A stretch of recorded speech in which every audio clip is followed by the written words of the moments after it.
નમસ્કાર દોસ્તો, પાછળના 4 થી 5 દિવસથી જે સોશિયલ મીડિયાના માધ્યમથી જે સંસ્કૃતિની વાતો કરતા, જે ગુજરાતની અને દેશની ખુમારીની વાત કરતા, જે લોક સાહિત્યની વાતો કરતા કલાકારો જ્યારે સામસામે ઝઘડતા હોય સોશિયલ મીડિયામાં નજીવી બાબતે, ત્યારે એક જાગૃત નાગરિક તરીકે મારું શું સ્ટેન્ડ હોય અને સમગ્ર આજનો યુવાધન છે જે ખરેખર એક પ્રકારનું સોશિયલના આસપાસના અફેર્સના જે રીતના સોશિયલી હેરેસમેન્ટ છે એવાની વચ્ચે કંઈક ને કંઈક અંશે જ્યારે માણસો પોતાના ખુમારી સંસ્કૃતિ એક જાણવા સભરનો એક રસ સભરના એક લોક સંસ્કૃતિની વાત સાંભળવા માટે સ્પષ્ટ પ્રકારના કલાકારોને ફોલો કરતા હોય છે. એવાની વચ્ચે જ્યારે બે કલાકારો સામસામે કૂતરા અને બિલાડાની જેમ વાવ વાવ કરીને અંદરો અંદર ઝઘડે, અંદરો અંદર એવા આક્ષેપ કરે કે જે આક્ષેપનો કોઈ પાયો નથી. મોરે મોરો આવવા દ્યો, 50 લોકોના ટોળા, આ તે ફલાણું, નન ઓફ ધીસ. આપણે કોઈ સ્પષ્ટપણે જવું નથી યોગ્ય કોઈ પર્સનલી, પરંતુ આજે એક વાત કરું કે જ્યારે ગુજરાતના લોક સાહિત્યકારને આપણે ફોલો કરીએ કે આપણે ડાયરાની અંદર જઈએ ત્યારે આપણે શું માનીને જતા હોઈએ છીએ. આપણને એવું થાય કે ખરેખર ગુજરાતની જે સંસ્કૃતિ,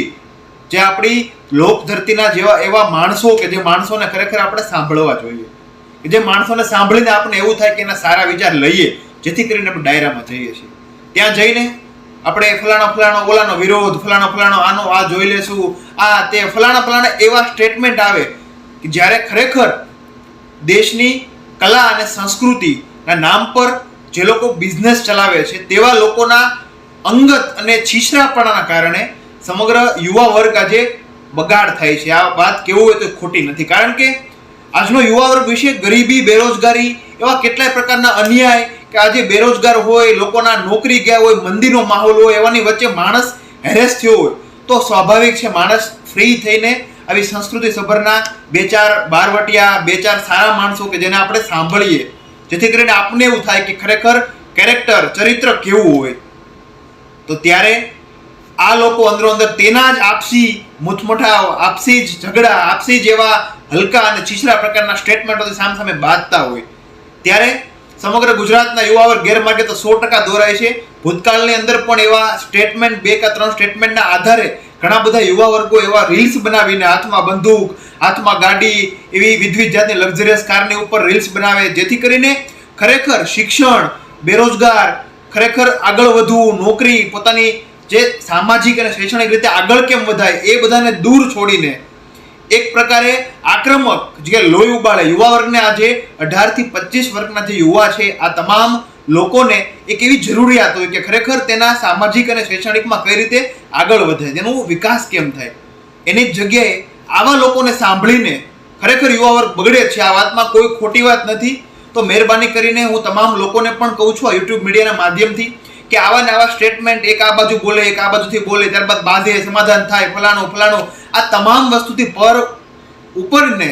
તમે તમારી જાતનું વિચારજો. કારણ કે ભવિષ્યની અંદર જો તમે શિક્ષિત નહીં હોય, જો તમે બેરોજગાર હશો તો તમને કોઈ પણ પ્રકારનો આવો લોક સાહિત્યકાર સપોર્ટ કરવા આવવાનો નથી. કોઈ પણ ગુજરાતની એવી ઘટના કે જે ઘટનાની અંદરથી ખરેખર આવા મોટા લોકો કે જે ને 5, 10, 15 લાખ લોકો ફોલો કરે છે કે તે લોકો જ્યારે કોઈ અન્યાય વિરુદ્ધ બોલશે તો લોકો જાગૃત થશે. તેની વચ્ચે એ ન બોલવાની જગ્યા ઉપર